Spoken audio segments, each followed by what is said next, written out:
Memorial Day weekend marks the unofficial start of summer. Pools are open and plenty of children are ready to finally get into the water. Yeah, in a packed pool, though, it's important to keep an eye out for children who may be struggling. CBS 19's Melissa Daigle joins us now from a pool in Tyler.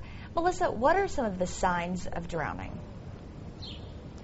Hey guys, well the problem is that drowning doesn't actually look like drowning by the time a kid is actually struggling. They're no longer splashing around in the pool and trying to call out for help. Their main goal is to simply keep their head back so that they can get air. And so parents I spoke with say that swimming lessons are so important, children can slip under all too quickly. Take a look at this video of these 3 children splashing around in a swimming pool. Keep your eye on the one in the blue shirt. He seems to be playing along with the other kids until suddenly he drifts off into deeper water and slips under. No flailing of the arms, no crying for help, no dramatic drowning scene.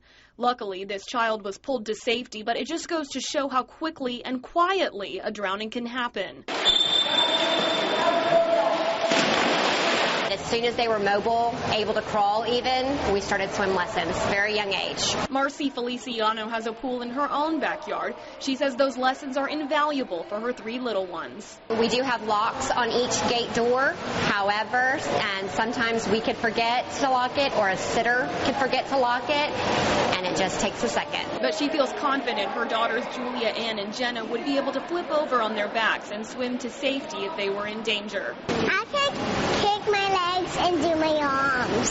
Thanks to ETMC swim instructor Tyra. This is opening season to the summer, and that's when we'll read and see about a lot of accidents that have happened, and they can be prevented. Tyra says you should never underestimate the power of a cheap pool noodle. Pool equipment and toys like this can be life-saving for a child who's struggling in the water. You can throw that to assist someone to safety. In a packed pool, Tyra says you should never take your eyes off your children. Don't rely on the lifeguards or pool manager to do that. You yourself can walk around and look to make sure you always know where your child is. This picture from Aquatics International shows just how invisible a body at the bottom of a pool can start to look as the water gets rougher.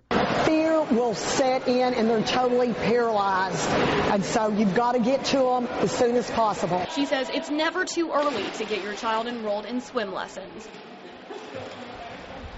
And Tyra says even if your children already know how to swim, it's not a bad idea to put them in a refresher course here at the beginning of summer, since it may have been a while since they've been in a pool or a lake. Melissa, aside from children leaning their head back, being positioned upright in the water, what are some other signs they may be struggling while they're out there in the water? Well, one of the big red flags is if they're quiet. I read something in the Reader's Digest recently that said, you know, kids, of course, if you've ever been around them in a pool, they're going to be really noisy and loud. And so if a kid isn't making any noise, that's a red flag.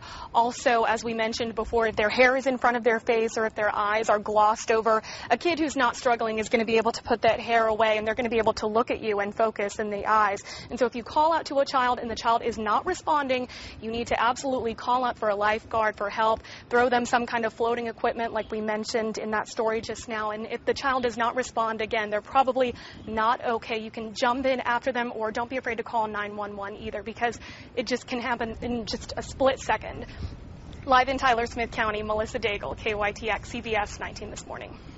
All right, thank you, Melissa. Such good information. As we know, lots of people probably going to be in the pool today where it's warm. And, you know, as a parent, it's one of those things that terrifies me. And our kids take the swim lessons every year, but I don't feel confident just yet. It's real scary. And the key that Melissa said, I think it can happen so quickly. Well, we saw in the video that she had, it can just like that, and they're under. And it's not what you think. It's not the flailing. It's not that sort of thing. So you got to be careful. The Consumer Product Safety Commission reports there are close to 400 pool and spa drownings each year. 75% of drownings happen in children younger than the age of 5, so do be careful.